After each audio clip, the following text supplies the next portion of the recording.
And here comes my secret, and actually not so secret, soap recipe. I have shared all the ingredients of my soap recipes before in different videos. I have never shared the numbers and exact recipe with you. So finally I decided that's time to do that.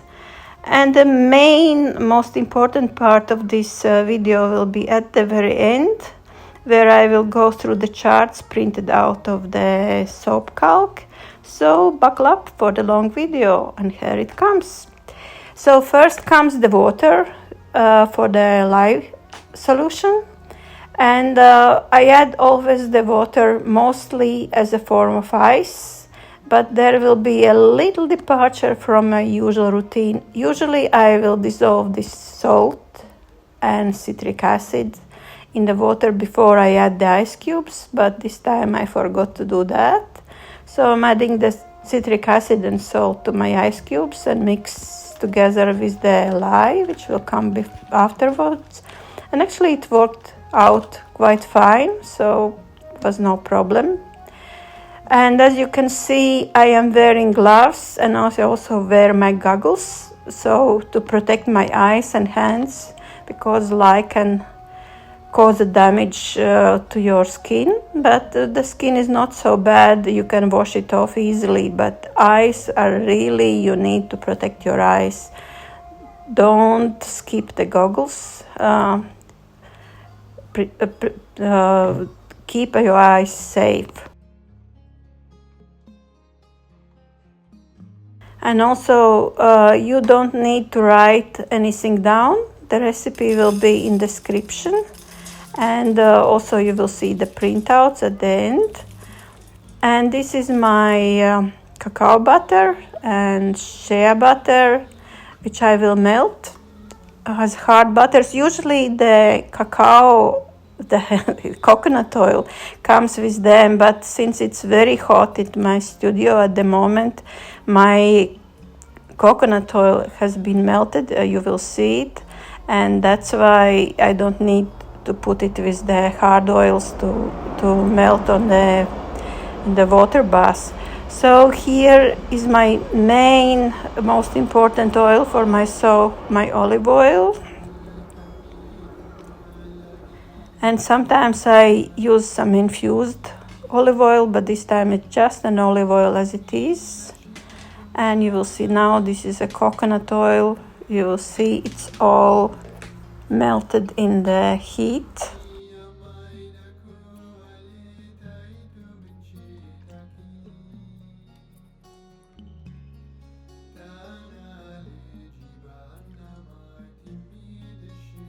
And this is my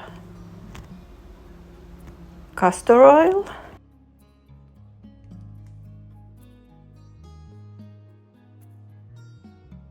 And the neem oil.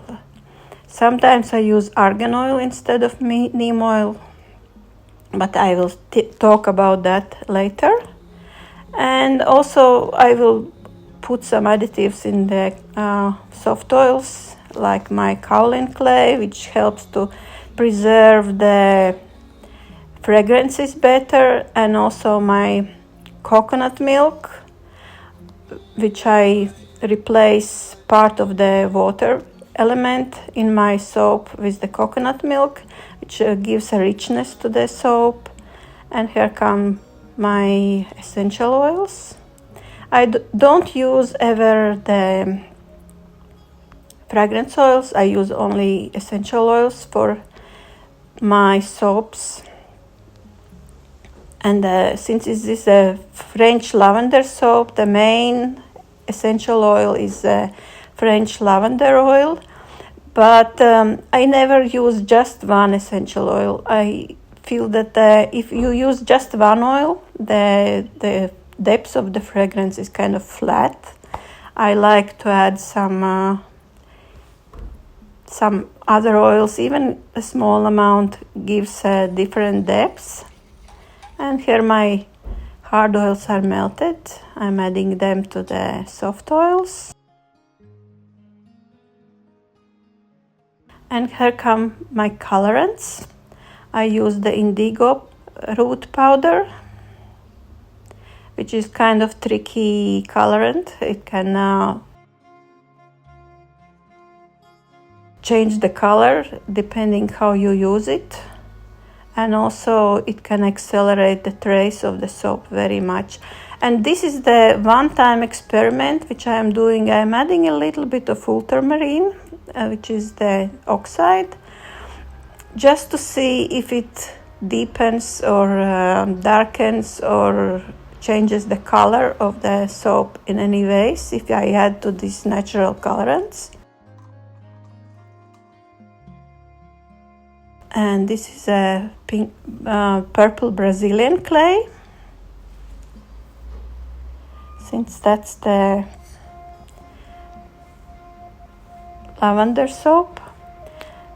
And as you will see later, the ultramarine didn't do much to the color, to the change of the color, so I will not use it in the future, but it was just an experiment which I decided to make to see how it reacts with the natural colorants.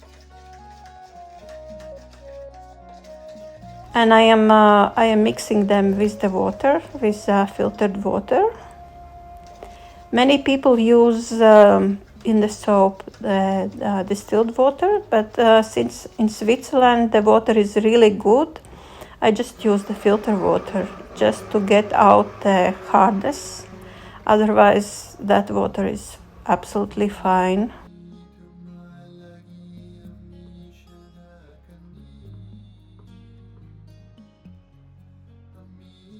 And here comes my lye solution. I usually work in a temperatures 27 to 30 degrees Celsius. These are my best temperatures for making soap. If I go above 30 degrees, sometimes I get some strange surprises, so I don't like to do that. If you go too low, you can get the steric spots in the soap, which I don't like either. So 27 to 30 degrees are my best temperatures. But some people work with some much hotter soap. Doesn't work for me.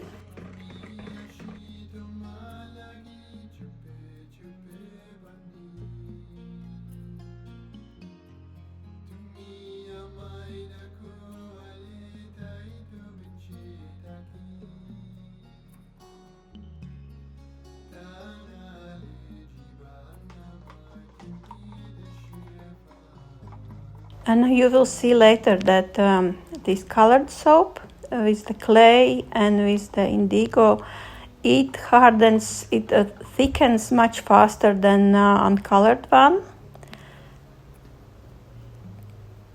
And here also, I haven't done that before.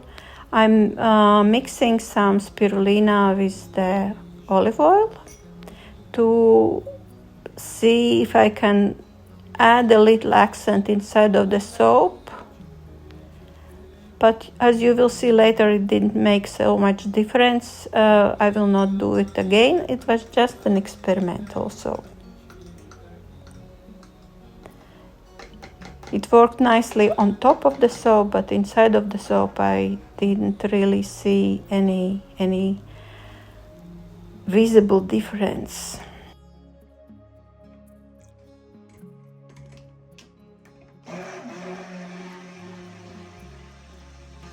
And I'm mixing in the essential oils just very briefly, not much at all.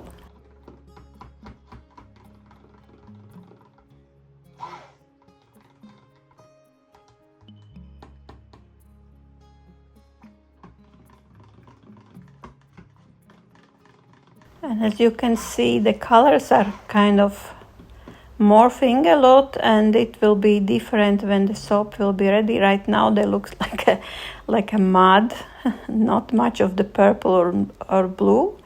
They will change back a little bit more purple and a little bit more blue later when the soap will cure.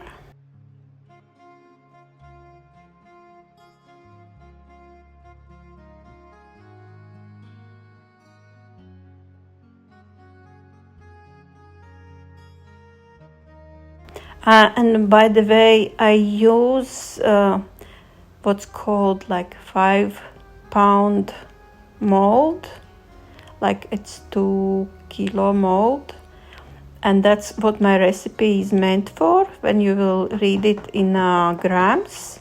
But there will be also the percentages, so you can recalculate it for your size of the molds.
And here comes my favorite soap shaping tool, the spoon.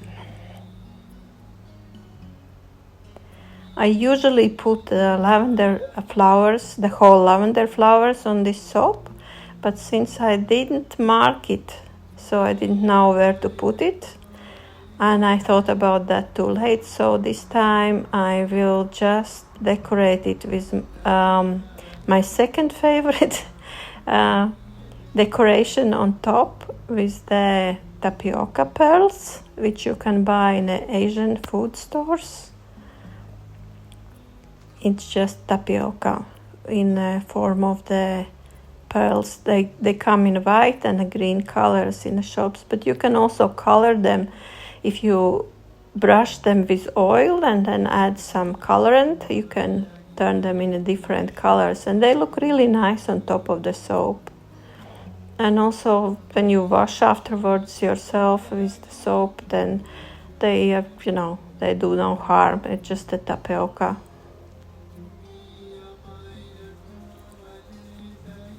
So soap goes to sleep at night for the night, and next day the soap is ready to cut. I keep the soap in the thermobox for night, or if I don't want it to go through the gel, then I usually just leave it open, but this one went in the thermobox for the night.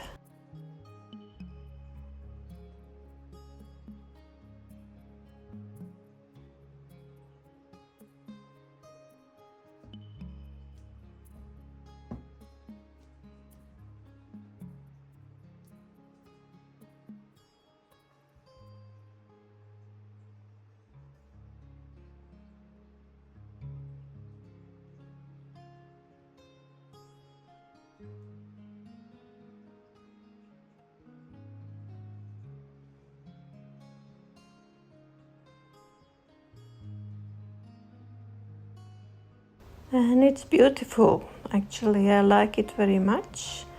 It's nothing special, not a very complicated pattern, but it's nice, it's simple.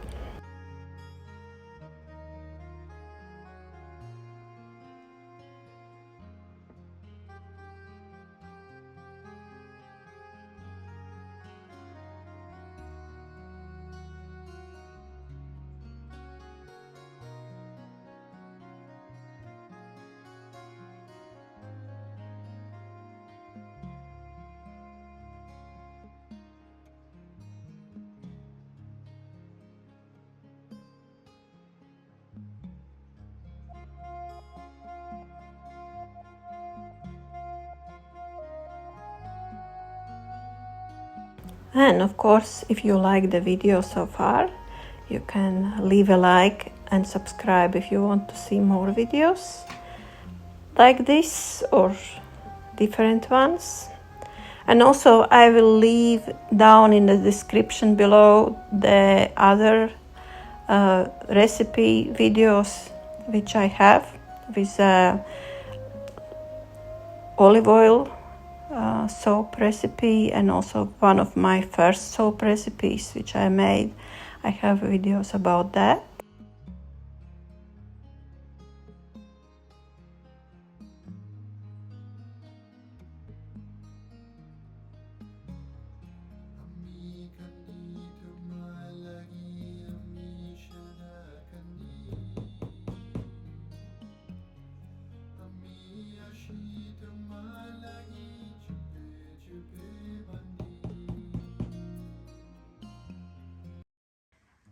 And this is my second take of this part of the video, because I already published my video, but then turned out that my printouts from the soap calc were not clear, and the things which were written there were not visible and people couldn't enlarge it.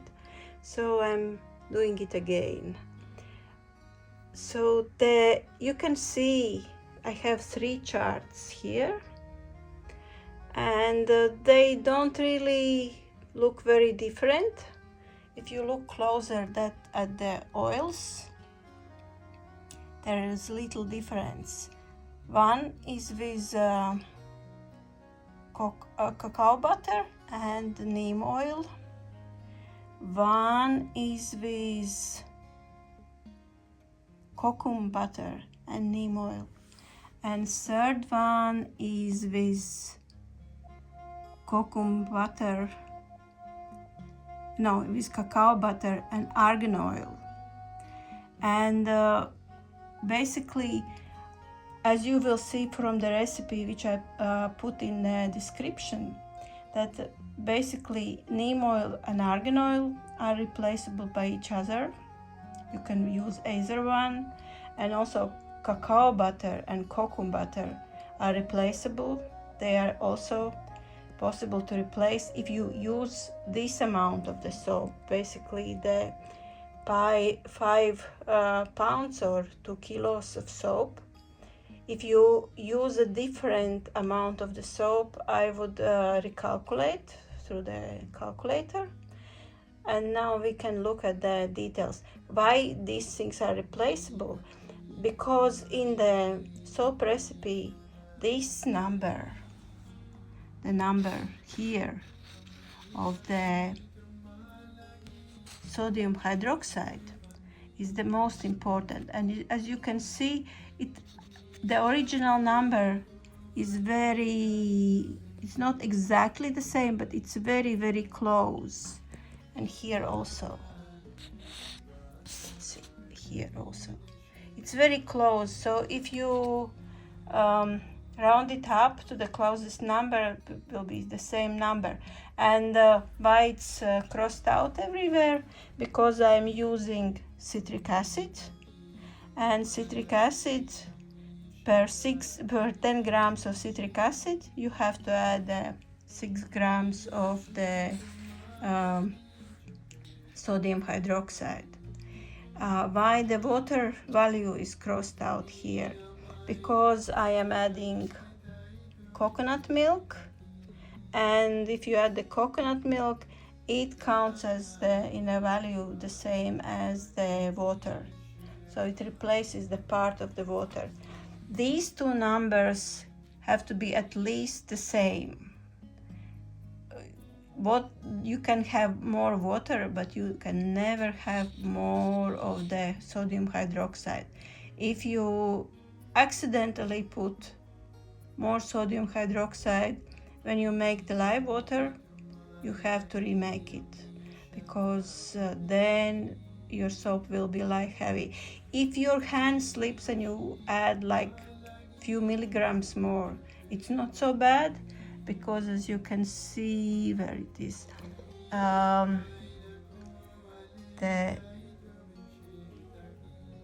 where it is. I cannot suddenly see.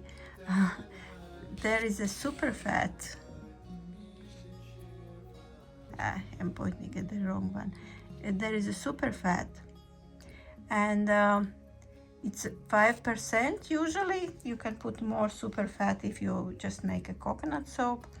This super fat kind of helps to cover small mistakes. So if you add like few milligrams more of the sodium hydroxide, it will get absorbed by this superfat. And also this superfat helps the soap be more gentle for your hands and body if you use it.